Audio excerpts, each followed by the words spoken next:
Bonjour à tous, on se retrouve dans un nouvel épisode de Graines d'artistes. Aujourd'hui, je suis avec Jessica Prévalet, donc artiste, contorsionniste et professeure de souplesse. Bonjour à toi.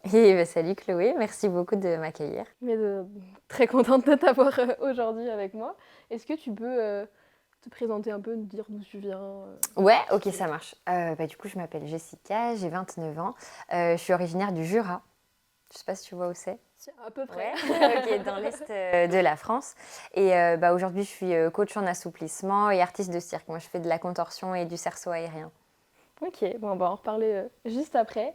Avant de faire ce métier et tout ça, tu as commencé par la gymnastique rythmique. Ouais. Est-ce que tu peux nous raconter un peu comment tu as commencé, Ok. comment ça s'est passé? Ok, ça marche. Alors, en vrai de vrai, à la base, j'ai commencé par faire de la danse classique.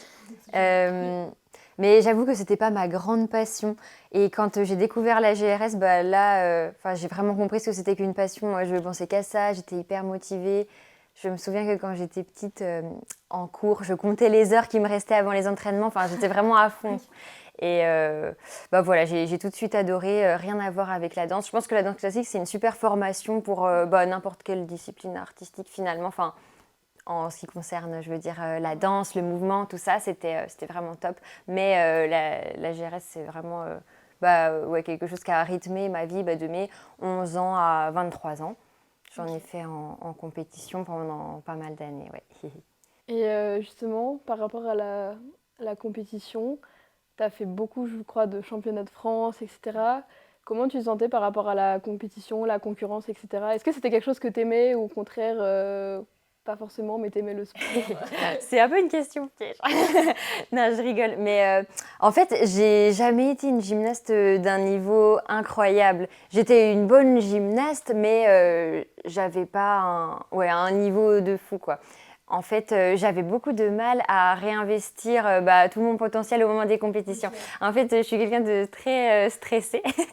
Et du coup, j'avais pas toujours assez confiance en moi. En fait, mes entraîneurs, c'est marrant, elles me disaient souvent que j'étais la championne des entraînements parce que à l'entraînement, j'arrivais vraiment à donner le meilleur de moi et faire des jolis passages en musique, etc. Mais arriver en compétition, souvent, c'était assez difficile par rapport à la confiance en soi, même si l'entraînement s'était super bien passé. J'ai vraiment eu beaucoup de mal à réinvestir tout mon potentiel à l'instant T, quoi. Et c'est souvent ça qui m'a fait faux bond pendant les compètes.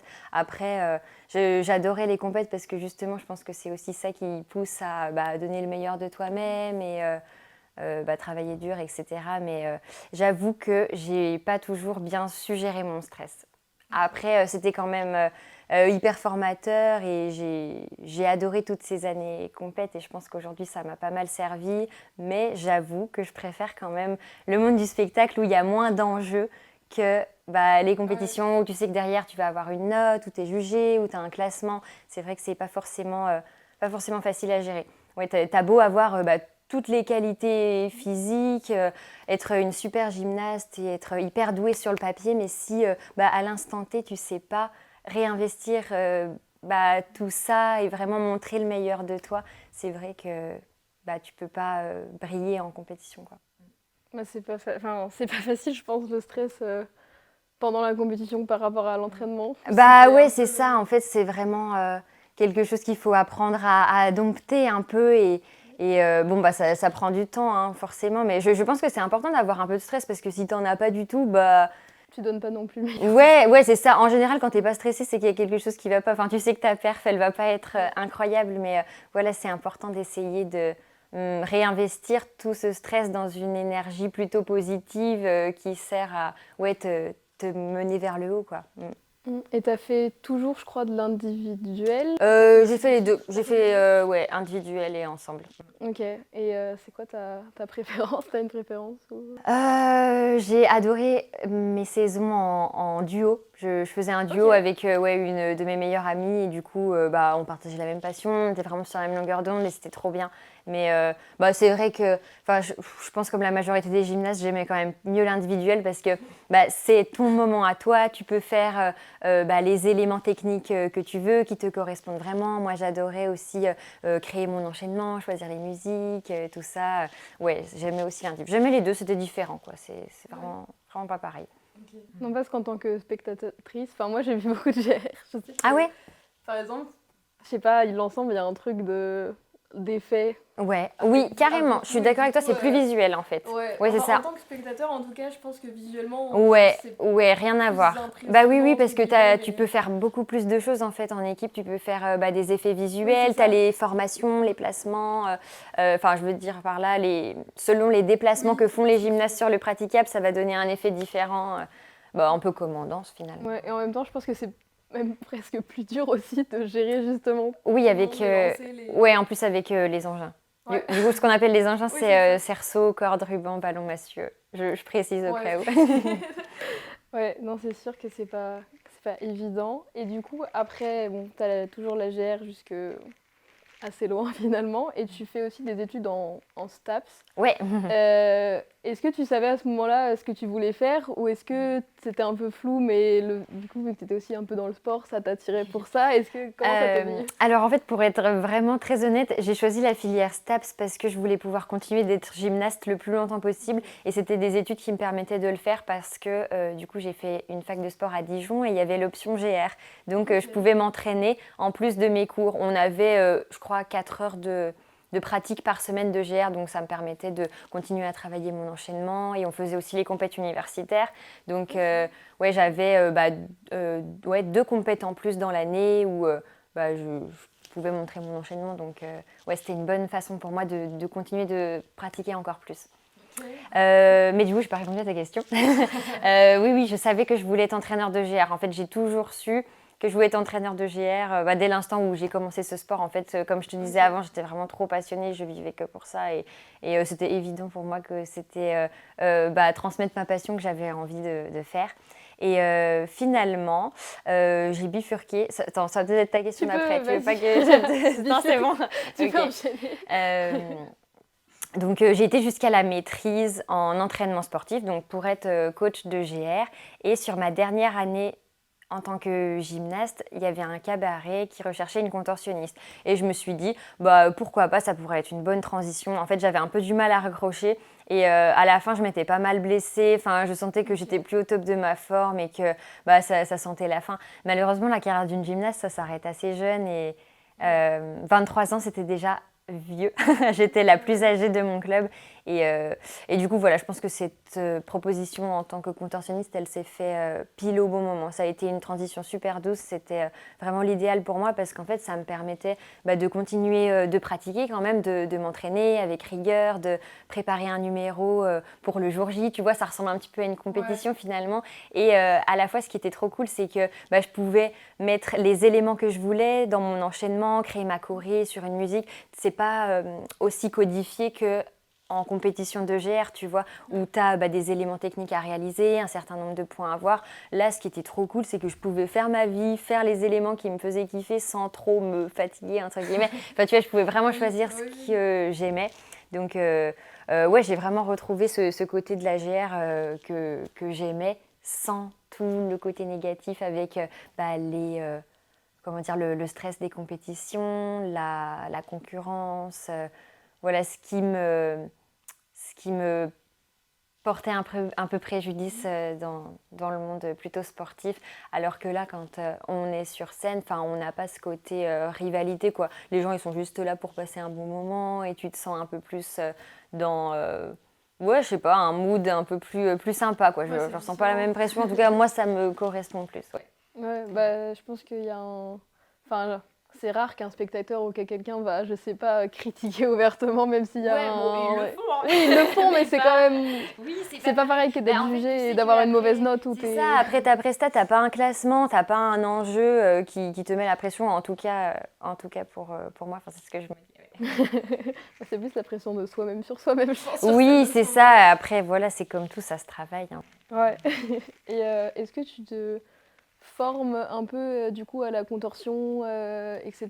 Ou est-ce que du coup, tu transitionnes comme ça? Ouais, non, j'ai pas fait de formation pour être honnête et comme je te disais, je pense que la gym m'a énormément servi. Ça a été ouais, une super formation pour le monde d'artiste parce que finalement, on nous a quand même pas mal appris à, tu vois, lier des mouvements sur la musique, essayer de trouver des jolies transitions pour que ce soit fluide. Et puis tout le travail corporel finalement. Parce qu'en fait, il y a beaucoup d'éléments techniques en GR qui ressemblent à des figures de contorsion. Donc je me suis servi de ce que je savais déjà faire. Et voilà, j'ai relié les éléments de façon assez logique et pour que ça aille bien sur la musique. Mais je ne me suis pas formée. J'ai pris quand même des cours de contorsion quand j'étais à Londres, mais pas beaucoup. Voilà, j'ai pas...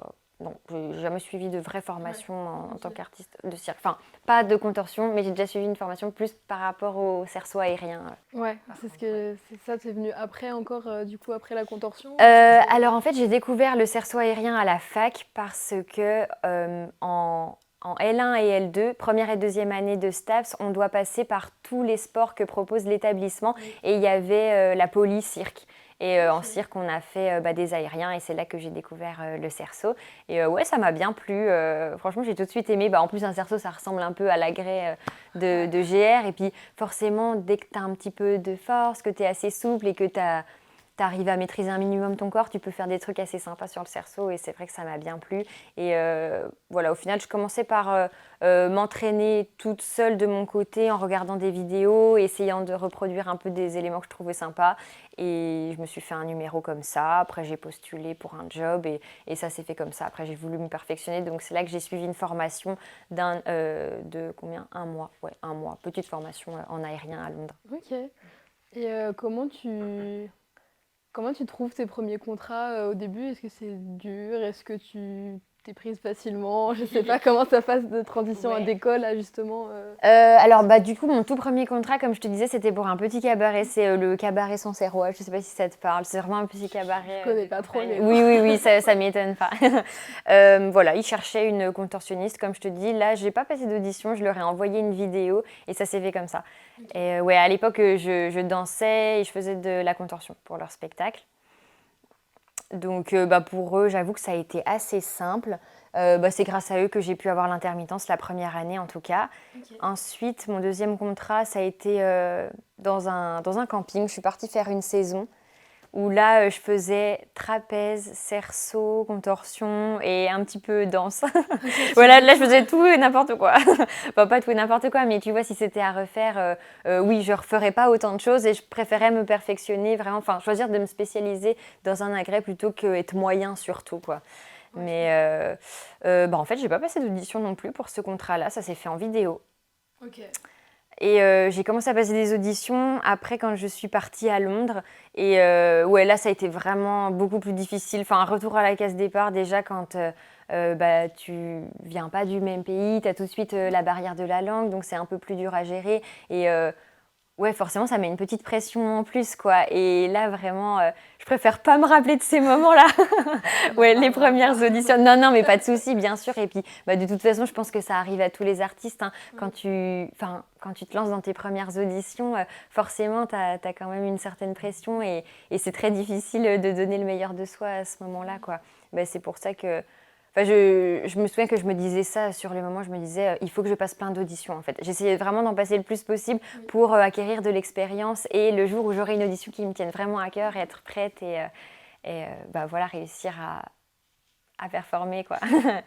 Ouais. Non mais c'est dur, en plus comme tu nous as dit que tu étais un peu stressée aussi, je sais que pareil pour les auditions c'était la même chose, enfin le même... Ah je me souviens la première audition que j'ai passée à Londres, donc en fait c'était...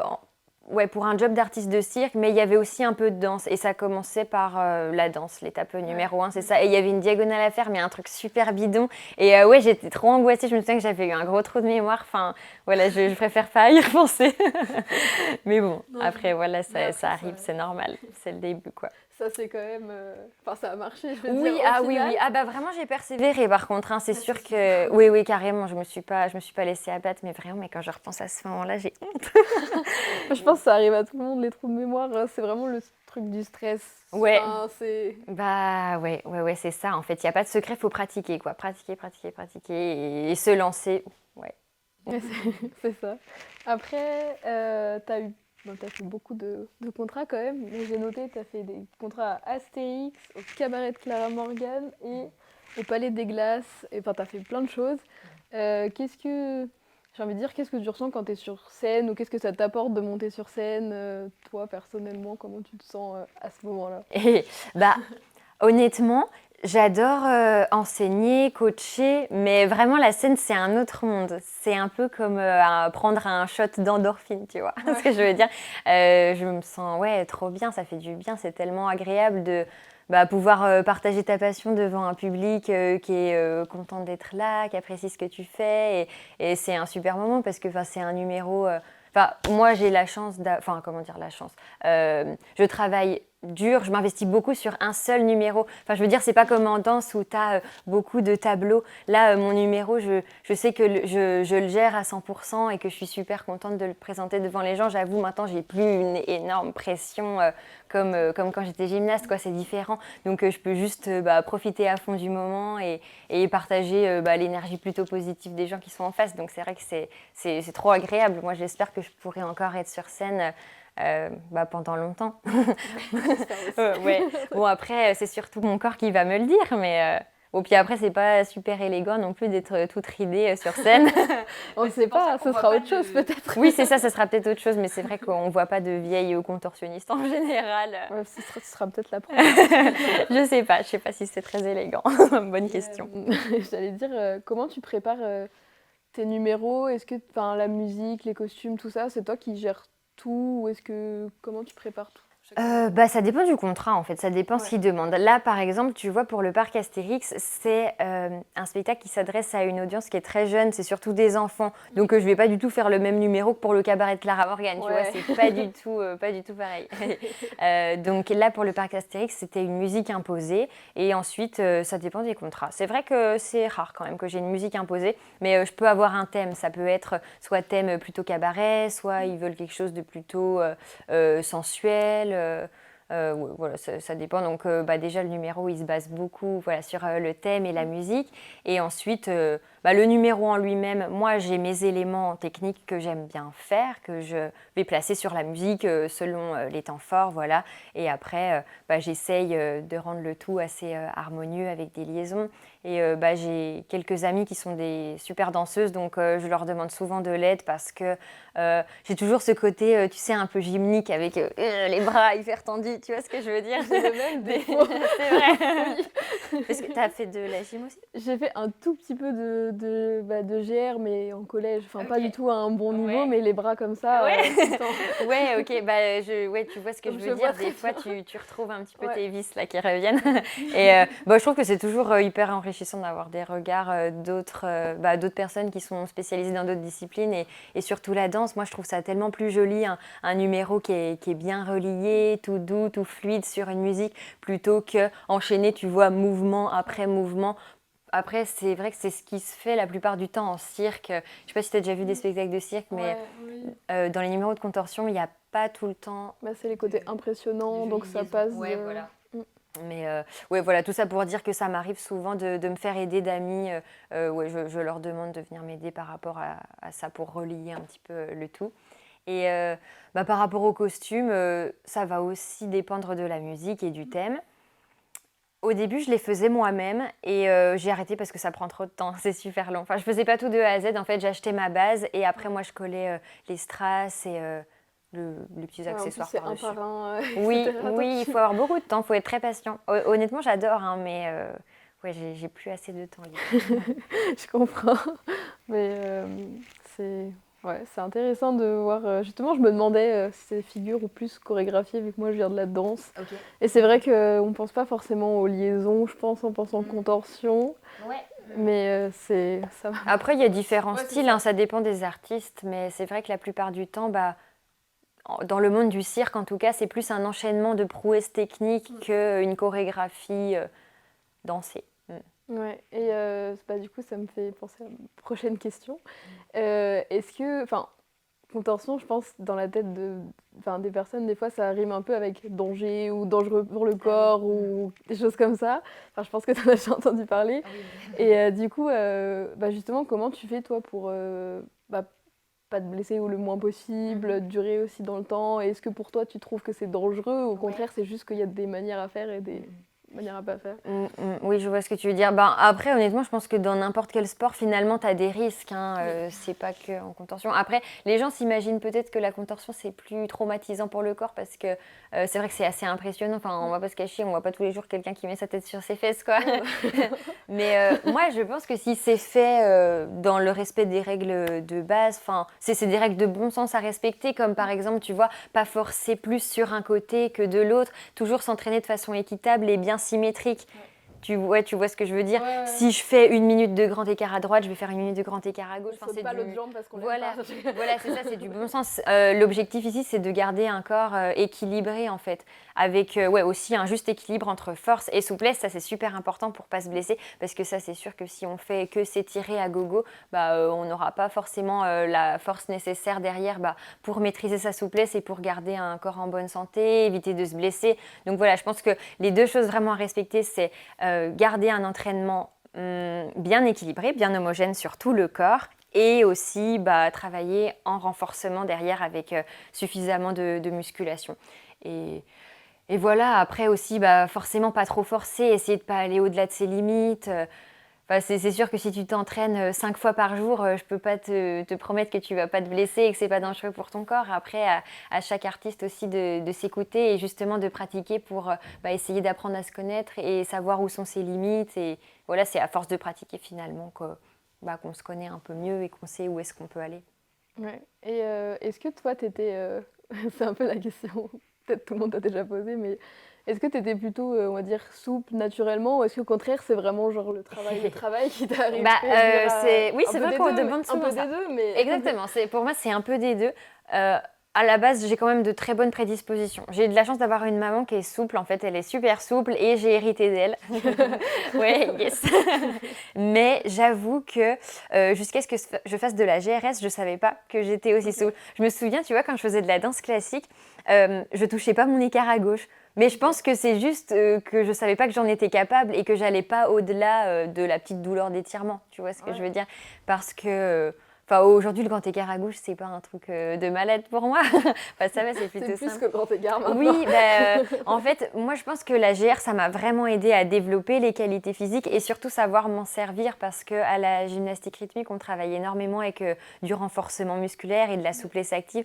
Et comme je te disais juste avant, si tu fais que d'étirer et que tu renforces pas, malheureusement, ta souplesse, tu pourras pas t'en resservir, quoi. Si t'as pas les muscles qu'il faut pour être capable de maintenir une jambe très haute ou sauter en écart... voilà, tu pourras rien faire. Donc ouais, c'est vraiment la GR qui m'a aidée à développer à fond la souplesse. Ok, c'est bon à savoir. La GR. Oui. Et tout le monde peut progresser. Ouais, ça c'est très vrai. Est-ce qu'il y a je sais pas, un de tes spectacles ou une de tes représentations qui t'a... Enfin, je vais pas dire que t'as préféré, mais une en particulier que t'aimerais nous partager, ou un événement que t'as fait peut-être que t'as vraiment particulièrement aimé Ouais. Je pense à deux choses. La première, j'ai vraiment bien aimé mon expérience au parc Astérix parce que je trouve que les enfants, c'est un public qui est super. Ils sont hyper enjoués, hyper enthousiastes et c'était des super moments. Après, c'était pas des conditions faciles quand même parce que du coup, c'était un spectacle dans les arènes du parc. Je sais pas si tu es déjà allé là-bas, mais c'est pas chauffé en fait et c'est en plein hiver et du coup, il fait froid. Mais bon, ça va, avec l'adrénaline, on n'y pense pas. Mais c'est trop chouette parce que du coup, c'est des arènes en cercle et il y a à peu près 1000 personnes, je crois, dans la salle, si je dis pas de bêtises. Et du coup, quand tu fais ton numéro devant autant de monde et autant d'enfants, tu les sens super enjoués, positifs et c'est waouh. C'est impressionnant. C'est ça, parce que toi, tu es vraiment tout en bas des arènes et c'est assez haut. Et du coup, c'est super impressionnant pour la première fois. J'avais vraiment adoré cette expérience. J'avais trouvé le public... adorable, c'était trop cool. C'est les enfants sages alors. Ouais, non mais c'est fou, je te dis, tu lèves un bras, ils sont là, waouh, c'est génial. Ouais, non, c'était cool. Et sinon, un autre spectacle un peu plus atypique, cette fois, c'était pour une marque de chocolat en Allemagne. Et du coup, j'avais une robe toute en chocolat. J'ai C'était vu assez les cool. images. Ah ouais? Ah ouais, dis J'ai donc, t'as bien cherché. fouiné alors, hein? Ah, Oui, trop ça drôle. devait pas être évident par contre. En fait, on l'enlevait au début. C'était un duo avec une autre Ok. contorsionniste et c'était trop cool. Alors en fait, c'était du coup sur le thème du chocolat et elle était noire et la musique c'était black and white. Voilà. Donc elle Ok. était toute en noir, moi j'étais en Ouais, blanc le et chocolat, tout voilà, ça, chocolat tout noir, chocolat était. blanc. Ouais. Et ouais, c'était trop cool. Non, non, c'était Ok. un super moment, super expérience. On avait les robes sur mesure, on était vraiment chouchoutés, c'était plutôt chouette. Trop bien, des stars. Des stars du chocolat. Oui, c'est ça. Ouais, oui, quelquefois, il y a des événements assez sympas. Après, c'est euh, c'est pas tout le temps. Enfin, c'est pas des contrats longs, quoi. C'était juste un Oui, événement ouais, ouais. ponctuel, quoi, de l'événementiel. Ok, et tu fais combien de... Enfin, j'imagine que c'est très aléatoire, mais sur un mois, tu fais combien de contrats ou De t'essayes d'en spectacle. faire combien? Ouais, de spectacles. En ce moment, j'en fais moins qu'avant parce qu'avant, j'étais intermittente du spectacle. Donc, Ouais, il y j'imagine a le que tu nombre le sais d'heures. déjà, mais on doit faire 43 spectacles en un an pour avoir le statut. Et entre-temps, j'ai quitté la France et j'ai pas pu garder mon statut. Donc, Mhm. maintenant, je suis à mon compte et je suis moins à la recherche de cachets à tout prix, tu vois. Et en fait, les cours d'assouplissement que je donne à côté, ça me permet de vraiment gagner ma vie pour sélectionner les spectacles que j'ai envie de faire à côté. Donc voilà, j'ai la chance de pouvoir choisir les contrats qui me plaisent. Et par rapport au spectacle, j'en fais entre, on va dire, 3 et 5 par mois, à peu près. Ok, ouais. Ça, on va en venir du coup Ok. à tes cours, justement. Tu fais du contenu gratuit et aussi payant. Et justement, il y a quand même beaucoup de contenu gratuit que tu proposes sur Instagram et tes vidéos aussi sur YouTube. Et du coup, j'avais envie de te demander un peu pourquoi ce choix de toujours continuer à proposer quand même vraiment beaucoup de contenu Ouais. gratuitement sur les réseaux. Euh, En fait, moi, j'ai vraiment envie de populariser les étirements. C'est ça mon objectif numéro un sur les réseaux, on va dire. Parce que malheureusement, les étirements, ça reste encore trop dans la tête des gens, quelque chose de négatif. Enfin, c'est vrai que tu demandes à n'importe qui dans la rue, est-ce que vous aimez vous étirer? Je ne suis pas sûre qu'ils nous disent oui, hein. Les gens voient plutôt ça comme de la torture, quelque chose qui fait mal, où il faut rester Ouais. 10 ans dans la même position.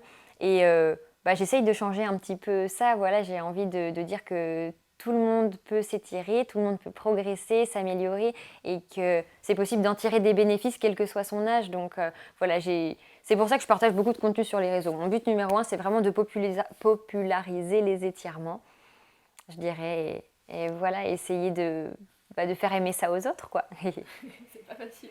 Ouais, c'est un challenge, mais quand même, franchement, j'ai l'impression que c'est de plus en plus à la mode. Enfin, je sais pas toi, mais moi, je vois beaucoup passer de vidéos au sujet de la mobilité, même autour du bien-être, ouais, le yoga. Enfin, ouais, Non, ça il y a revient, toute je cette pense. vague un peu, ouais, bien-être, healthy. Enfin, j'ai l'impression que c'est assez en vogue. Ouais, je suis d'accord. J'allais te dire justement, il y a il y a quand même beaucoup de contenu un peu étirement, etc. Sur YouTube et tout ça. Enfin, moi, je regarde beaucoup parce que justement, ça m'ennuie. Donc, du coup, j'aime Ouais, bien avoir une vidéo de quelqu'un. ouais, Et, mais c'est souvent je sais pas, bon, c'est les titres, mais c'est genre 10 minutes pour avoir son grand écart en 30 jours, ouais. etc. Et du coup, j'allais te demander justement, c'est quoi un peu tes conseils pour travailler la souplesse, mais pas 10 minutes par jour et Ouais. puis c'est bon. Bon, ça, après, enfin, on va pas se mentir, vraiment, c'est du bullshit, hein. Oui, non, mais je suis d'accord. Mais... Ces vidéos-là, elles sont Ouais. faites pour que tu cliques dessus Bah, c'est et ça, pour mais que donc tu ça aide regardes. pas les personnes Mais réellement. c'est impossible, enfin, tu peux pas dire à une personne que tu ne connais pas, et encore moins à travers un écran, tu vas toucher ton grand écart en 10 minutes, en un mois, c'est impossible. Et même à une élève, en fait, je dirais jamais à une élève que je suis en cours particulier, tu vois, tu Ouais. vas toucher ton grand écart dans un mois, parce que chaque personne est différente et on peut pas savoir vraiment comment sa santé va évoluer, comment elle va s'entraîner, quelle énergie elle met dans ses entraînements. Il y a plein de facteurs qui entrent en jeu, comment elle récupère. C'est impossible, tu ne peux pas donner une date à quelqu'un parce que voilà, on est tous différents avec des métabolismes qui évoluent à des rythmes différents et ça, c'est impossible à programmer. Non. Du coup, je me suis perdue. C'est plus ce que tu me demandais. Mais ça m'a révoltée. J'aime pas ce genre de vidéo. Ça Non, m'agace mais- parce que c'est vraiment vendre du rêve Oui, et c'est faux.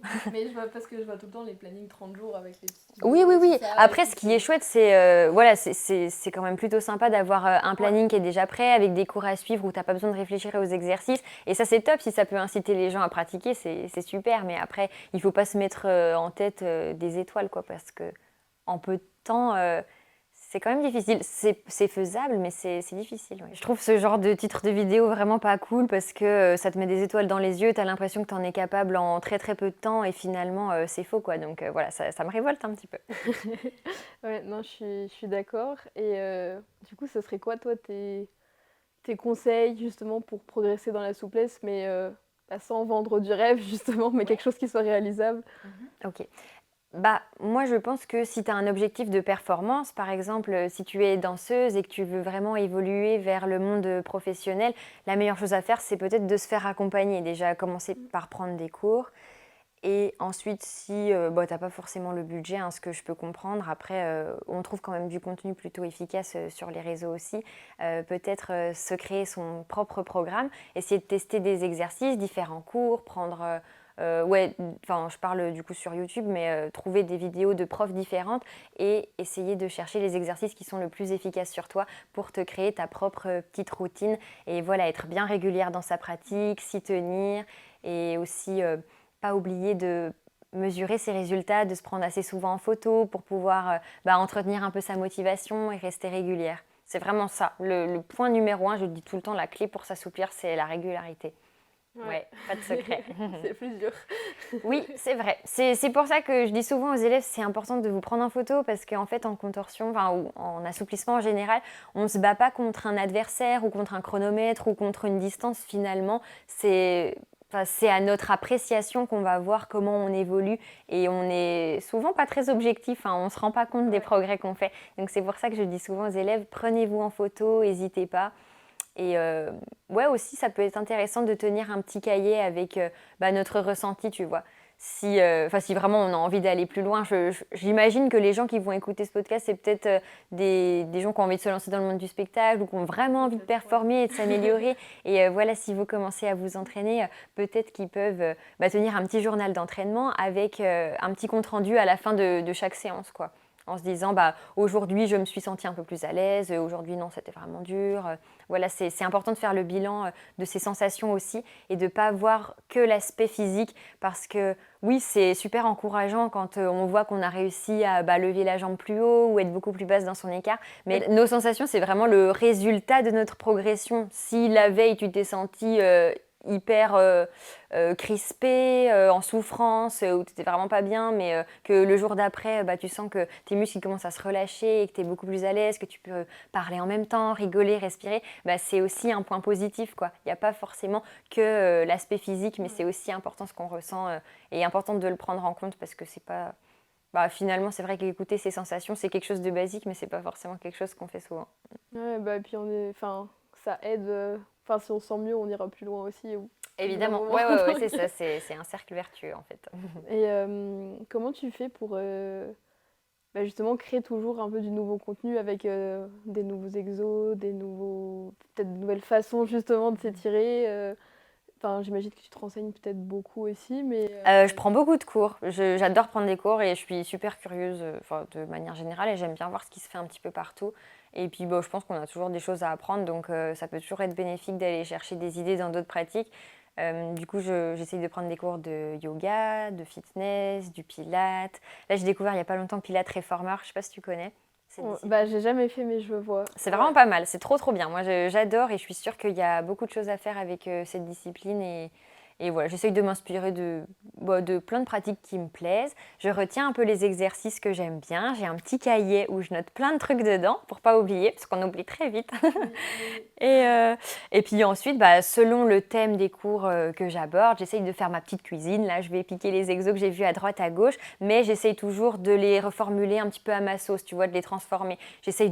Non, je copie pas tel quel un exercice. J'essaye toujours de rajouter bah, soit un accessoire, soit une jambe placée différemment, une petite intention. Voilà, je pense qu'il y a vraiment beaucoup de choses à faire et C'est vrai que j'aime pas les cours où tu fais toujours la même chose. Moi, j'ai souvenir de ces cours de danse où tu sais exactement quel exo vient après dans l'échauffement. J'aime pas la routine en fait de manière générale et je trouve ça toujours plus motivant de pouvoir varier les exos. Ouais, bah, je pense, enfin, moi je sais qu'au départ, je me dis, bon, il y a ça, tel exo, etc. Mais en fait, il y a plein de variantes auxquelles on pense Ouais, pas. c'est clair. Et bah, comme tu dis, je sais, avec les briques, Ouais. je sais que je faisais pas du tout. Et en fait, Ok. même pour les personnes qui, bah, justement, quand on touche pas par terre ou n'importe quoi, je trouve Ah que oui, c'est des ça accessoires qui aident facilite. Ouais, beaucoup. ouais, ouais, carrément. Bah, c'est Et vrai que j'aurais jamais pensé Mm. mettre Bah, vraiment, moi je trouve les briques, ça a révolutionné le monde de la souplesse, des étirements. Enfin, en fait, quand j'étais gymnaste, ça n'existait pas. Je pense que ça n'existait pas ou c'était pas très populaire en tout cas. Et là, maintenant, je vois quand je vais donner des stages dans des clubs de gym, les tout filles, le elles monde ont en a. toutes deux blocs et elles sont, bah oui, les blocs sont vraiment intégrés à l'échauffement et c'est trop cool. On peut faire plein de choses en plus. Enfin, comme tu disais, simplifier, mais aussi complexifier. Ouais, c'est ce que j'allais dire. Donc hyper utile, c'est trop chouette. Ouais, des fois je me pose la question, je me dis mais qu'est-ce qu'ils vont inventer après? Qu'est-ce qu'on aura? Est-ce qu'on aura des accessoires encore plus originaux? Je sais pas. Ouais, ils inventent toujours des nouveaux Ouais, accessoires. ouais, c'est vrai. Bon, des fois c'est un peu poussé à l'extrême. Des fois il y a des trucs qu'on n'a pas besoin, mais Ouais. mais là c'était bien pratique en tout cas. Oui, ça permet d'évoluer, faire évoluer les exercices. Mm. Mais bah, je pense que c'est ça qui motive bah, dans la routine, mais avec des exos différents, Ouais. justement, ça permet de... Ouais, c'est intéressant. Après, il y a des gens qui aiment pas, hein. Il y a des gens Ouais, qui préfèrent avoir leur petite routine avec toujours les mêmes exos qui marchent.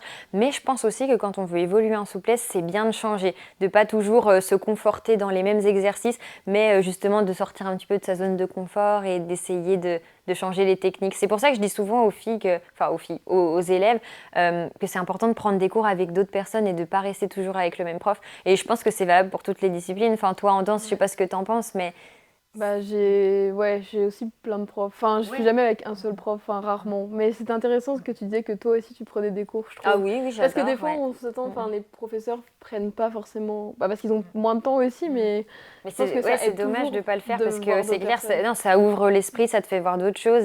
Et même parfois, tu sais, je prends des cours et j'en tire pas d'exercices que j'ai envie de reproposer, mais dans leur façon de faire, dans leur pédagogie, avec les termes, les mots qu'ils utilisent, les images, et bah, ouais, il y a toujours forcément un petit truc à prendre quand même du cours, même si t'es pas fan du tout le contenu qui est proposé. Je suis sûre qu'on peut toujours en tirer quelque chose de plutôt constructif. Mm. Moi, je suis assez d'accord avec ça. Comment comment t'organises un peu j'allais dire ta stratégie justement enfin, de contenu, mais même sur les réseaux, etc. Est-ce que tu as vraiment un plan fixe ou est-ce que c'est en fonction de tes envies? Je sais pas, j'imagine, hein, Oui, oui, j'aimerais trop te dire ah oui, tout est calé, je sais déjà ce que je poste dans une semaine, mais non, pas du tout. Non, en fait, si tu veux, j'ai une note dans mon téléphone avec plein d'idées. Chaque fois que je vois passer un truc ou que je discute avec des gens ou quoi et que j'ai quelque chose qui me vient, je note des idées de contenu ou un thème que j'aimerais aborder. Et après, bah, parfois, ça m'arrive, j'essaye de planifier. Là, par exemple, pour le mois de décembre, j'ai fait un calendrier de l'Avent où tous les jours, je sortais un petit réel autour du grand écart. Et là, j'avais quand même planifié. J'avais fait ma liste de contenus et voilà, j'avais monté mes réels à l'avance. Mais sinon, j'avoue, je le fais pas trop. Mais il faudrait que je le fasse, ça serait bien. Mais ça prend tellement de temps, la création de contenu, on se rend pas compte quand on n'est pas derrière son ordi, mais c'est trop long. Ouais, déjà, il faut trouver l'idée. Après, bah, faut filmer. Après, il faut faire le montage. Après, si tu rajoutes une petite voix off dessus, il faut s'enregistrer, mettre une petite musique, faire la miniature, écrire la description. Enfin, c'est un vrai job, en fait. Ça prend du temps. C'est trop cool, hein, j'adore, mais il faut prendre le temps de le faire, quoi. Donc, non, j'ai pas de vraie stratégie. J'essaye de poster le plus régulièrement possible parce que bah, je pense que c'est aussi important pour bah, que mon contenu puisse être mis en avant et qu'il y ait le plus de monde possible qui le voit. Ouais, c'est ce qu'on nous dit sur Instagram tout C'est le temps. ça. Poster On essaye. Non, mais ça régulièrement. marche, c'est vrai. Bah là, tu vois, je vois par exemple avec le calendrier de l'Avent, ça a quand même bien marché. Bah, le fait de poster tous les jours, en fait, ça augmente tes chances qu'il y ait un Ouais. petit réel qui marche mieux que les autres et de te ramener un peu plus d'audience, quoi. Mm. Ouais. Et du coup, est-ce que tu as enfin, dans ta semaine ou dans ta journée, est-ce que tu as une organisation particulière ou est-ce que c'est pareil, c'est pas si Non, non, non, en organisé? vrai, non, mais en vrai, je suis quand même quelqu'un de carré, hein. J'aime bien quand Ouais. tout est bien organisé comme il faut. Mais bah, du coup, le matin, en général, je m'entraîne. Ouais, le moment où je me réveille, je fais mes petits étirements, ça dépend si j'ai un spectacle ou pas. Ok. Si je sais que je prépare un événement, bah, là je vais faire un entraînement un peu plus poussé où bah, je vais répéter mon numéro, essayer de revoir un petit peu tout ça. Et sinon, si j'ai pas de spectacle dans la semaine, c'est plutôt un déverrouillage articulaire, on va dire. Je fais un peu de renfo quand même tous les jours. Ça m'arrive d'aller courir. Je dirais que j'y vais à peu près 1 à 2 fois par semaine. Ça dépend des moments. Là, par exemple, en hiver, c'est chaud. Alors, C'est trop froid. ouais, il fait un peu froid là. Là, on la flemme. Donc voilà, je me lève, je fais mon petit sport. Après, le matin, en général, je m'occupe de bosser sur l'ordi. Je m'occupe de répondre aux mails. Euh, je réponds aussi aux messages sur Instagram, sur le groupe Facebook. Il y a pas mal de gens qui posent des questions en lien avec les programmes que je propose autour de la souplesse. Donc voilà, je fais ça. Et après, ouais, matin ou après-midi, ça dépend. Je donne des cours particuliers aussi. Et après, la création de contenu, hein, ça, Tout comme le on reste disait du avant, temps. c'est très long. Ouais, on ne se rend pas compte. Ok. Et tu donnes beaucoup de cours justement ou dans ta semaine ou... Ouais, des élèves régulières en cours particuliers. Là, en ce moment, j'en ai 5. Ok. Ouais. Et c'est des cours. C'est quoi justement un format de cours un peu de souplesse justement que tu donnes Est-ce que tu donnes que en souplesse ou est-ce que c'est un ensemble de... Oui, oui, oui, c'est que des cours d'assouplissement, moi, que je donne pour l'instant, en tout cas. Après, elles ont toutes des objectifs différents. différents. Là, pour te donner une idée, par exemple, j'ai une élève qui n'est pas issue du monde artistique. Elle fait du fitness plutôt par plaisir, pour son loisir. Et elle avait envie de se challenger un petit peu et d'essayer de réussir à faire le grand écart. Donc voilà, on travaille sur ça en ce moment. Après, j'ai aussi une élève qui fait de la pole dance. Elle n'est pas professionnelle non plus, c'est juste pour le plaisir, mais elle a envie de s'améliorer dans la pole dance. Donc voilà, c'est plus pour se perfectionner dans sa pratique perso qu'elle prend des cours d'assouplissement. Ouais. Ok, non, c'est cool de voir des gens variés aussi. Oui, qui ouais, te ouais, carrément. Non, non, c'est prennent des chouette. cours. Puis c'est vrai que c'est intéressant parce que selon la discipline que mon élève elle pratique, on va pas du tout aborder le cours de la Ouais. même façon. C'est sûr. On sort un peu de la souplesse pour un temps. En 2022, je pense, tu as fait un tour du monde. Oui. Et du coup, j'avais envie de parler un peu de ça. Je trouvais ça intéressant. Pourquoi... Est-ce que c'était une idée que tu avais depuis longtemps? Bon, forcément, j'imagine que ça se prépare quand même un minimum. Je crois que tu es parti en sac à dos en plus. C'est le sac à Donc... dos que j'ai là. Ah bah, Oui. le sac à dos du Oui. tour du monde est là. Oui, c'est Donc, celui-là. comment tu as préparé ça? Comment tu as choisi les pays, peut-être Alors, du coup, pour t'expliquer un peu du départ, je vais essayer d'être succincte, de ne pas trop raconter ma vie, mais on pourrait parler très longtemps de voyage, c'est super long. En fait, c'est mon chéri qui adore voyager et qui est vraiment beaucoup plus aventurier que moi à la base, parce que j'avoue que moi, j'ai jamais eu trop l'habitude de voyager. Quand j'étais plus jeune, on partait pas du tout à l'étranger, même avec ma famille. On partait en vacances quelquefois, mais on restait en France, enfin pas dans des coins très très exotiques. Et lui, il a fait 1 année en Australie avant qu'on se rencontre, et c'est ça qui lui a vraiment donné goût au voyage. Et moi, je connaissais pas trop, et c'est vrai que quand il m'en parlait, toujours avec des étoiles dans les yeux, je me disais waouh, ça a l'air vraiment cool quand même de voyager. Et c'est lui qui m'a convaincue de partir, quoi. Il avait vraiment envie de faire ça, c'était un projet qui lui tenait à cœur. Et puis, ouais, un jour, il m'a dit ça te dirait pas de partir avec moi, qu'on fasse le tour du monde? Et ouais, je dis bon, pourquoi pas, à voir. En vrai, au début, c'est en grande conviction, et puis après, au fur et à mesure que le projet a pris naissance, c'était de plus en plus stressant. J'avais de moins en moins envie de partir, j'avoue, c'est quand même super flippant. Enfin, de quitter son job, sa vie, ses amis pour vivre 1 an en sac à dos, ouais, c'est pas une décision que tu prends à l'arrache non plus, quoi. Il faut bien y réfléchir. Et du coup, on s'est fait une petite liste de pays qu'on avait envie de visiter en commun. On a essayé de planifier notre parcours de la façon la plus logique possible. On s'est préparé un petit budget, on a mis pas mal d'argent de côté parce que finalement, en fait, on devait partir avant le Covid et il y a eu le confinement, donc ça a repoussé. Et je sais pas, heureusement ou malheureusement pour nous, ça nous a permis de mettre de l'argent de côté parce que du coup, tu es à la maison, tu sors plus. Ouais, voilà, c'est ça. Donc on a bien économisé pendant le Covid. On avait déjà essayé de mettre un peu d'argent de côté avant aussi. Et puis voilà, ça s'est fait comme ça. Ouais, c'est vrai que j'ai envie de dire ça parce que souvent les gens s'imaginent qu'il faut être riche pour voyager beaucoup, faire un tour du monde, alors qu'en réalité, quand tu payes ton loyer 1000 euros à Paris, voyager en Asie, tu vois, par exemple, je voudrais pas dire de bêtises, mais par exemple en Indonésie, on est resté 2 mois et pour deux, je crois qu'on a dû dépenser peut-être 1500 euros, quelque chose comme ça, pour deux. Ouais. Donc C'est tu mieux que pas vois, au riche. final, bah ouais, c'est ça. Non, mais les gens se disent, oh, il faut beaucoup d'argent, alors que bah, finalement, non, il y a des pays dans lesquels tu vis très très bien avec moins de 500 euros par mois. Mm, mm. C'est très variable aussi d'un pays à l'autre. On Oui, voit que les pays chers, bah il n'y a ouais, pas c'est de... ça. Après, voilà, je te dis, on a fait en sorte que notre voyage passe pas par des pays très coûteux. Par exemple, on n'est pas allé aux États-Unis. On a essayé de faire les destinations qui étaient les plus cheap. Mm. Ouais. Et c'est quoi, je sais pas, les pays, celui que t'as le plus aimé, celui que t'as le moins aimé, Ouais. ou s'il y a des choses à Ouais, raconter. ok. Alors, le pays que j'ai le plus aimé, c'est l'Indonésie. C'était incroyable. C'était trop, trop bien. Déjà, la gentillesse des gens, les gens sont tellement accueillants, tellement sympas. Là-bas, c'était la première fois qu'on rencontrait des gens qui venaient à notre contact sans vouloir forcément nous vendre quelque chose. Ah Tu oui, vois ce que je veux dire? ouais, Ils venaient oui. juste parce que bah, ils voyaient un Européen qui se promenait et il s'est dit bah tiens, je vais aller papoter avec lui. Qu'est-ce qu'il fait là? Enfin, il nous posait des questions. Ouais, comme s'ils voulaient apprendre à nous connaître alors que, enfin, on s'était jamais croisés avant et on avait, enfin, ils avaient rien à nous vendre, tu vois. Et j'ai trouvé que c'était, enfin, c'était chouette, ça redonne foi en l'humain un peu. Mais, enfin, sinon, même au-delà de ça, enfin, ouais, en premier la gentillesse des gens et ensuite les paysages incroyables. On a vu plusieurs volcans. Enfin, c'était ouais, magique. On a fait des super randonnées dans la jungle, dans la montagne. C'était trop cool. On a vu plein d'animaux.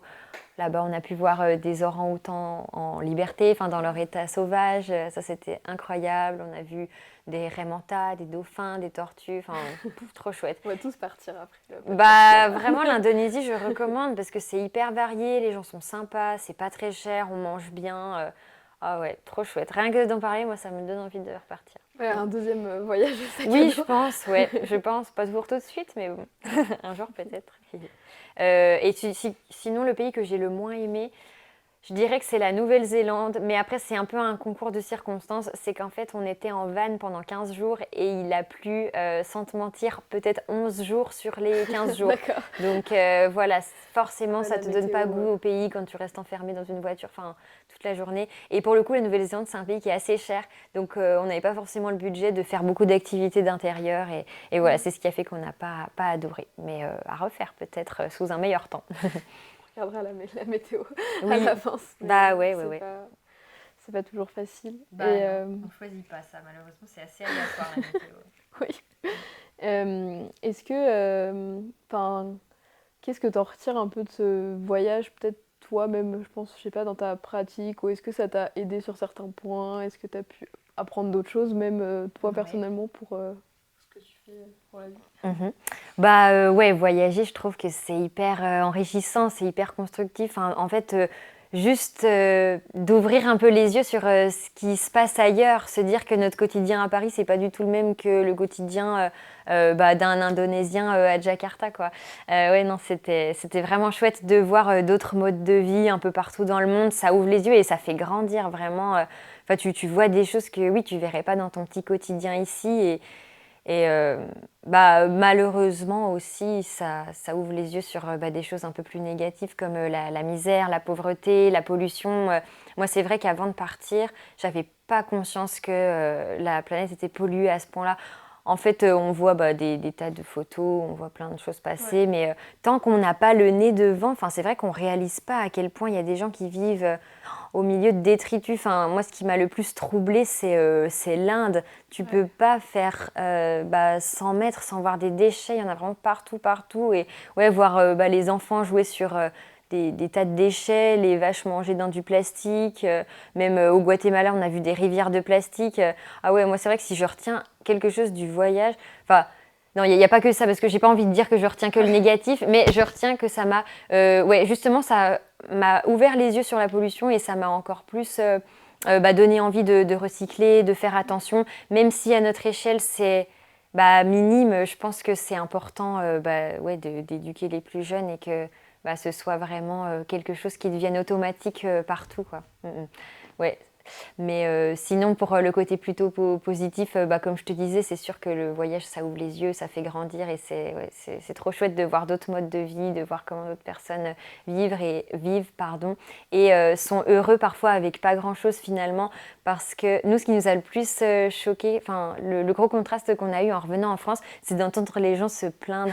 Nous, on se plaint souvent pour rien. Et en fait, on s'en rend même plus compte. Hein, mais moi, enfin, tout le monde se plaint. C'est normal pour nous parce qu'on le fait tous les jours, même sans s'en rendre compte.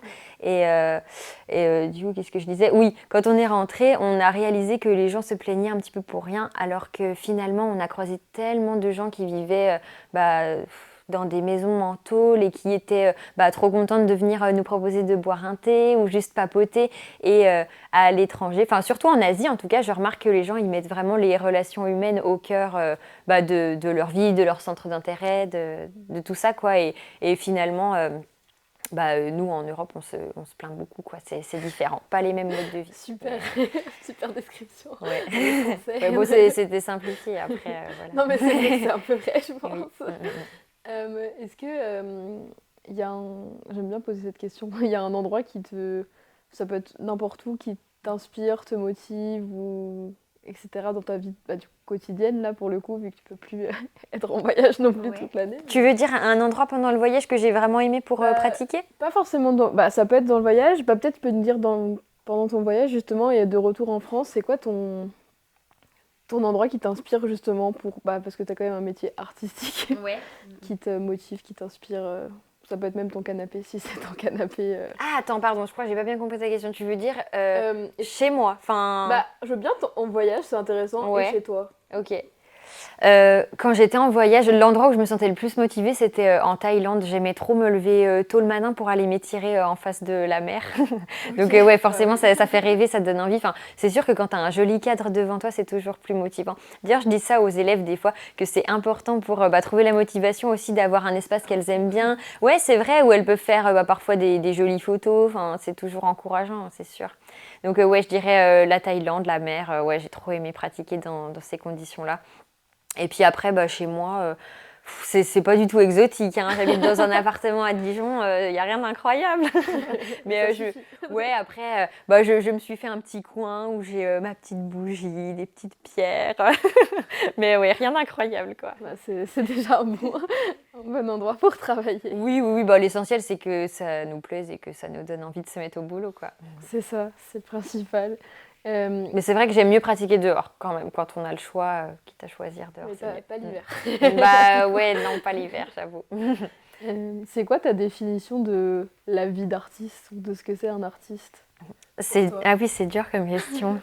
Tout le monde a des réponses différentes, c'est pour ça que c'est ça. Je dirais que être artiste, c'est être prêt à bouger, être prêt à s'adapter à toutes les circonstances, être prêt à toujours se remettre en question, se renouveler, être créatif. Ouais, moi quand tu me dis un artiste, la première chose que je vois, c'est quelqu'un qui bouge beaucoup, qui vagabonde un peu, qui a plein de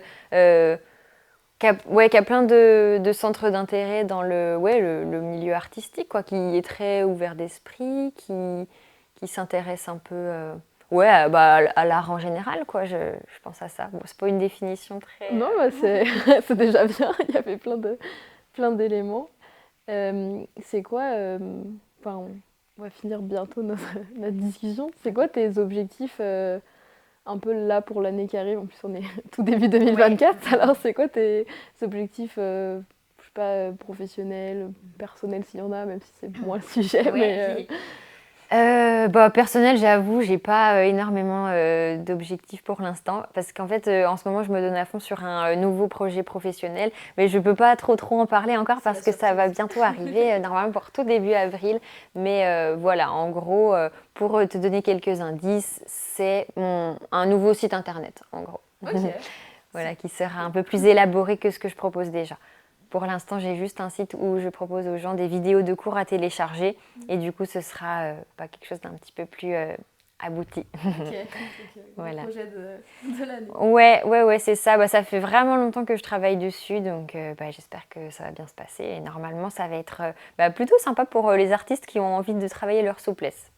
Là, ils auront quelques petits outils à disposition. On dirait avoir ça en avril. Yes. Dernière question. Est-ce qu'il y a je sais pas, des personnes que tu aimes suivre, des comptes ou ça peut être livres, n'importe quoi que tu regardes et que tu aimerais conseiller justement à écouter ou à voir? Du coup, plutôt dans le domaine de l'entraînement. J'aime bien suivre le compte de Major Mouvement. C'est un kiné qui vulgarise le monde de la santé, donc il va parler de blessures, des fois il donne des conseils sur des exercices, des étirements, voilà. Et je trouve que c'est plutôt pas mal quand on n'a pas forcément des bases en anatomie. Il fait des petites vidéos qui sont plutôt bien expliquées. Ouais, je connais aussi, Ouais, tu connais. je recommande également cette ressource. Et c'est simple en tout cas, je pense, pour les personnes qui écoutent et qui regardent, donc je suis d'accord, c'est bien. Est-ce que tu as un dernier petit mot de la fin que tu veux dire avant qu'on arrête ce podcast, mais qu'on passe à la partie justement étirement en pratique? Je sais pas, par rapport à quoi tu veux dire? Je sais pas, est-ce que tu as j'allais dire tes derniers conseils ou qu'est-ce que toi tu dirais peut-être à des personnes qui se lancent Dans le monde du spectacle? Ouais, ok. Moi, je leur dirais de rester motivés et bien déterminés vers leur objectif, parce que malheureusement, c'est vrai que c'est un milieu qui est encore peu commun, peu courant, et dans lequel on est rapidement découragé. Il y a souvent il y aura toujours des gens de toute façon pour dire oh c'est quand même un métier instable, c'est pas facile, c'est dangereux, tu voudrais pas trouver un job petit peu plus stable. Donc voilà, moi je suis vraiment persuadée que quand on a un objectif et qu'on se donne tous les moyens pour y arriver, c'est possible. Donc voilà, rester bien concentré sur son objectif, pas se décourager et donner le meilleur de soi-même pour que ça fonctionne, quoi. Et si on est vraiment motivé et qu'on a envie que ça marche, ça peut que marcher. Ouais, le travail. C'est ça, ouais. Merci beaucoup d'avoir répondu à toutes ces questions. Avec plaisir, merci à toi, c'était cool. Puis, on se retrouvera sur le tapis pour mettre en pratique un peu justement ce que tu nous as dit. Avec plaisir, ça marche. On va tester un petit peu tes capacités. C'est mon test après. Merci beaucoup. Et de rien. Bonjour, on se retrouve sur le tapis avec Jessica qui va nous présenter ses exercices favoris d'assouplissement. Et du coup, c'est moi qui souffre aujourd'hui. Mais non, ça va bien se passer, t'inquiète pas. Non, ça va. On va rien faire de très extravagant, ça devrait aller. Je suis sûre que tu vas bien t'en sortir. Oui. Du coup, moi je vous recommande quand même à la maison de faire 5 petites minutes d'échauffement plutôt général, histoire d'être sûr de ne pas se blesser. Ouais, c'est important l'échauffement. Oui, bien sûr. C'est bon pour toi? C'est bon pour moi. Ouais, ok. Et on va aller de bas en haut et on va commencer par le travail des épaules en premier. Okay. Donc tu vas pouvoir te placer dans la position du puppy pose. Est-ce que tu vois ce que c'est ou pas? Alors attends, si je dis pas de bêtises, dans ma grande expérience, c'est genre... Attends, je suis trop... C'est comme ça? Yes, c'est ça. Très bien. Alors en fait, dans cette position, ce qui est important, c'est de vérifier que le bassin est bien aligné au-dessus des genoux. Okay. Recule un tout petit peu. Ouais, voilà, nickel. Comme ça, c'est parfait. Tu peux écarter plus tes genoux. Voilà. Alors ça, c'est la position de base à la maison. Si vous sentez déjà que ça tire beaucoup ici, je vous conseille de rester dans cette position et de ne pas chercher à aller forcément plus loin. Notre objectif, là, c'est de bien pousser la poitrine dans le sol. Ouais. Si vous vous sentez suffisamment à l'aise, alors vous allez pouvoir coller vos paumes de main et remonter les mains en direction du plafond. Voilà. Et si tu es assez à l'aise avec la souplesse du haut du dos et de la nuque, tu peux poser ton menton par terre et essayer de regarder en face, là, le mur. Oh, je découvre. Ça va? Tu décolles? Ok, alors tu peux garder le front par terre si tu veux. Ok. Donc ça, c'est notre exercice de base. Ici, on va venir rajouter une petite phase de contraction. Tu peux relâcher juste le temps que j'explique si tu veux. Dans le corps, on a un réflexe qui fait que quand on contracte fort des muscles, on va pouvoir les étirer plus facilement derrière. Donc moi, c'est ce que je vais faire avec toi. Je vais mettre un peu de pression au niveau de tes omoplates. Donc je vais poser mes mains sur tes omoplates. Tu vas essayer de les repousser vers le haut. Ouais. Ensuite, on va se relâcher, on va étirer. On alterne contraction, relâcher, étirer. Ok. On essaye ça? Ouais. Donc paume de main collée, voilà. Et du coup, vous à la maison, si vous n'avez personne pour vous appuyer, ce que vous pouvez faire, c'est que chaque fois que je vais dire à Chloé de contracter, vous allez pousser vos paumes de main l'une contre l'autre très très fort. Et chaque fois que je dirai de relâcher, vous vous détendrez dans le sol. Ok. Alors là, tu vois, c'est intéressant. On voit déjà que tu es plus souple d'un côté que de l'autre. Ouais, tu as cette épaule-là qui est plus basse. Essayez vous aussi à la maison de bien doser l'énergie que vous donnez autant à gauche qu'à droite. Donc là, main sur les omoplates. Et vas-y, t'essayes de repousser mes mains comme si tu voulais te redresser. Et à la maison, on pousse fort, main contre main pour 6, 5, 4, 3, 2, 1, souffle, relâche tout. Essaye de vraiment bien détendre, là, de détendre Ouais. les trapèzes. Ouh là, oui, c'est bien contracté par là. Voilà les défauts. Et essaye de souffler. Tu me dis stop pour l'étirement quand j'appuie assez. Je pousse un peu plus de ce côté parce que tu es plus haute avec cette épaule-là. Voilà. Et encore une fois, on repousse fort, fort, fort, contracté pour 6, 5, 4, 3, 2, 1. Je relâche, je souffle. Essayez de laisser tomber les aisselles dans le sol. On fait attention d'avoir toujours les coudes bien alignés au-dessus des épaules. Toi, c'est très bien, tu es bien placé. N'oubliez pas de souffler. Ok, toute dernière fois, on contracte à nouveau pour 6, 5, 4, 3, 2, 1. Et j'expire, je me relâche un peu plus dans le sol. Courage, c'est la dernière fois. Tu me dis si j'appuie trop. Hein. Ça va. Bon, ça va, tu rigoles, t'as pas l'air traumatisée. Non, ça va pour l'instant. Ok, on relâche tout, très bien. Détendez un petit peu les épaules. Alors, comment ça va? Franchement, ça va, j'ai l'impression d'être gagnant en souplesse. Ah, ok, ouais, pas trop intense pour le haut du dos, Non, les épaules. Ça va. Ça fait du bien. Ok, bah prends le temps de relâcher un petit peu si tu veux enrouler la tête là dans l'autre sens pour détendre la nuque. Et ensuite, du coup, on va passer aux étirements pour le dos avec la chaise. Ça fait peur, hein? Non, ça va bien se passer. J'adore cet exo, en fait, il est super agréable pour étirer le haut du dos. Parce que le haut du dos, c'est une région qui n'est pas facile à assouplir. Et justement, grâce à la chaise, on va pouvoir faire quelque chose de pas mal. Donc, tu te souviens, tu vas commencer assise devant la chaise, comme ça, tu vas poser ton dos sur le siège. Et je voudrais que tes bras passent à travers le dossier. Installe-toi déjà. Ouais, vas-y, couche-toi déjà dessus. Voilà. C'est la contorsion qui commence. Ouais. Ouais, est-ce que tu y arrives? Ok, super, très bien.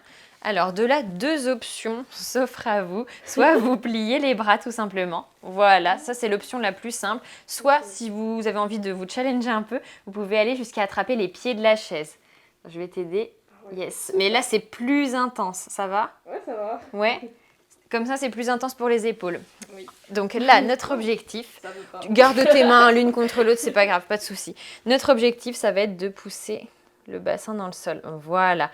Et en fait, là, l'endroit où vous allez placer votre dos, au rebord de la chaise, c'est vraiment l'endroit qui va se plier, qui va se cambrer. Donc, plus vous avez votre haut du dos sur la chaise, plus ça va courber dans le bas, milieu du dos. Donc là, c'est vraiment à vous de doser selon la zone du dos que vous avez envie d'assouplir. Donc là, tu vas juste essayer de bien pousser les fesses dans le sol, te détendre à fond. Je vais lancer un petit chrono. Hop, c'est parti. On reste 1 minute là. Okay. Essaye de bien respirer, toi de te détendre. Relâche un peu le haut du dos, les épaules. Tu peux souffler par la bouche si tu veux. Et notre but ici, c'est de sentir que le bassin, il est un peu en apesanteur. Tu vois ce que je veux dire? Ouais. Je veux pas que tu sois en tension et que tu cherches à repousser vers le haut, mais il faut vraiment que tu sentes tes hanches dans le vide là. Il faut que tu sentes le poids de tes hanches, de tes fesses qui poussent en direction du sol. Ça va? Ouais, ça va. T'as fait la moitié déjà. Allez, courage à la maison, on respire bien aussi. Et si tu te sens assez à l'aise, là, tu vas essayer de pousser ma main. Comme si tu voulais aplatir toute cette partie-là en direction de la chaise. Hop, par ici. Continue à essayer d'aller poser les fesses jusque dans le sol. Il nous reste 5 petites secondes. Souffle bien. Allez, essaye de bien pousser pour la fin. Très bien, c'est ça. Et on relâche tout. Bien joué. Il faut sortir. Oui, fais attention. Des fois, ça peut être dangereux avec les accessoires. Ok, top. Alors, comment tu t'es sentie? Ça va, c'est tout pendant que je suis toujours... franchement, tu as une bonne mobilité du dos. Hein. Tu m'as l'air assez souple. Là, mais ça fait du bien. Ok. C'est vrai que cet exo, quand tu arrives à détendre et respirer, il est plutôt agréable. Oui, ça fait du bien. C'est la mise en place où tu sais pas ce qui va t'arriver. Ouais, c'est vrai. Après, des fois, on a besoin de pratiquer et de refaire pour pas que ce soit trop désagréable. Parce que c'est vrai que c'est une partie du corps qu'on n'étire pas forcément souvent et du coup, ça peut être des sensations assez... intense. Donc voilà, pas hésiter à peut-être faire un plus petit chrono, tenir moins longtemps, mais le répéter un petit peu plus sur la durée, quoi. Essayer de le refaire dans 2-3 jours. Ouais, bon, on va tester. Voilà. On attaque les jambes? On attaque les jambes. Ok, petit exo qui donne chaud. Ok, pas de souci. On va replier notre tapis. Tiens, je te laisse juste te décaler. C'est pour le confort de tes genoux. Ah oui, ok. Ou est-ce que tu veux qu'on mette un coussin? Ou ça devrait Non, suffire je pense comme que ça?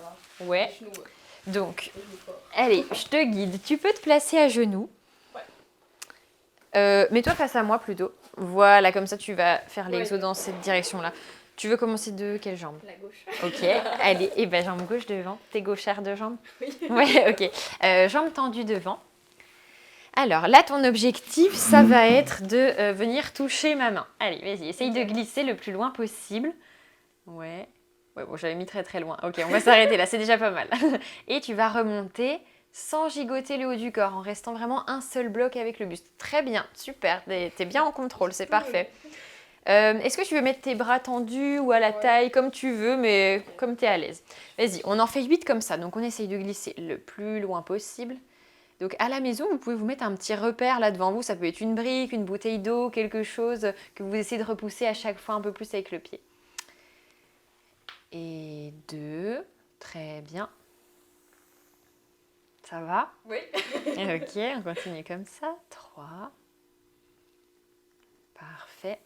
Ouais, c'est un bon exercice pour travailler la souplesse active, celui-là, parce qu'il demande et de la souplesse et de la force. Mais franchement, tu te débrouilles super bien, là. Je n'ai pas grand-chose à dire, hein. Tu me donnes pas beaucoup de travail. Yes. Ouais, parce que en fait, tu arrives à rester bien droite, là. Tu as le buste droit et t'es pas trop cambré. Non, c'est très bien. Je gagne tout, là. C'est parfait. J'ai une crampe dans le pied de Ok. derrière, faut te dire. Ah, d'accord, ok. Allez, bah courage, dernier. Tout dernier. Ok, très bien. Et bah tu peux poser les mains par terre. Vas-y, de chaque côté de ta jambe. Voilà, on va juste étirer pour relâcher. Alors, attention, là, t'es déhanché. Je sais pas si tu sens. Ouais, je suis un peu nulle là. Si je mets mes deux doigts sur les deux petits os de tes hanches, là, voilà, là c'est bon, tu t'es bien recorrigé. Mais attention à la maison de ne pas laisser glisser trop loin cette jambe vers l'avant, mais au contraire, de bien sentir vos hanches côte à côte. Ok. Donc niveau 1, fente inversée. Et si vous êtes assez à l'aise, vous pouvez glisser jusqu'au grand écart. Hein, ou glisser un petit peu plus loin devant. Je glisse pas. Tu veux rester là comme tu le sens. Je monte ma souplesse Et bah c'est pas mal. Yes. Faut que tu essayes de repousser à peine plus cette hanche. Voilà, top. Yes. Comme ça, c'est plutôt bien. Si on veut vérifier son bon placement, on peut mettre pied flex derrière.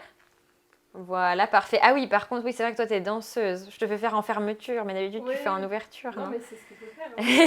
Bah, non, après, il n'y a pas de bonne ou... Ouais, Enfin, bon, mauvais placement, ça dépend de la discipline que vous faites, quoi.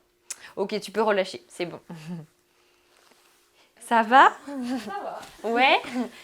Bon, bah relâche un petit peu tes jambes et on fait pareil pour l'autre côté. Ouais. Je sais pas si l'autre côté c'est plus dur ou plus simple. Ça va être plus dur. Bah si c'est ta meilleure jambe, la gauche, oui, ça va être un peu plus dur. Mais bon, on a dit dans le podcast, il faut faire les deux jambes pour être bien équilibré et pas se blesser. Alors montrons le bon exemple. Ouais. Allez. Donc tout pareil, c'était très bien ce que tu as fait tout à l'heure. Allez, allez. Yes. Et repousse. Super, c'est bien. Et 2. Parfait. T'as le droit de respirer. Hein. Je fais toujours ça.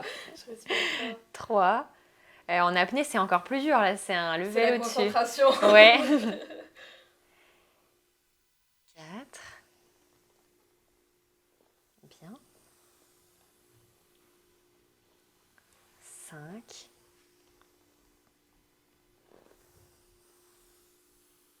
Bah c'est bien, des deux côtés, t'es plutôt régulière quand même, je trouve. Ça va, c'est l'écart après où ça va être plus dur. Ah ouais? Ok. Je pense. Bah là, à première vue, je vois pas une grosse différence hein, entre les deux.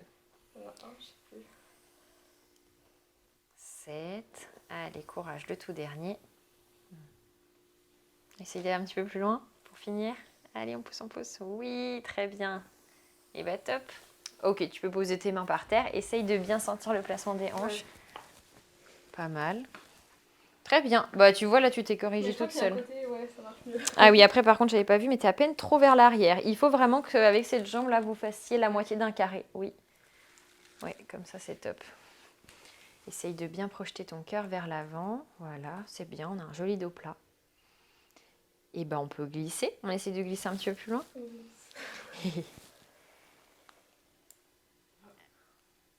Alors, qu'est-ce que tu en penses là de ton écart? Est-ce que tu penses que tu es bien placée ou Je suis pas? un peu comme ça là. Tu es un peu ouverte. Après, tout dépend. Si tu veux le faire en mode danse ou en mode gym.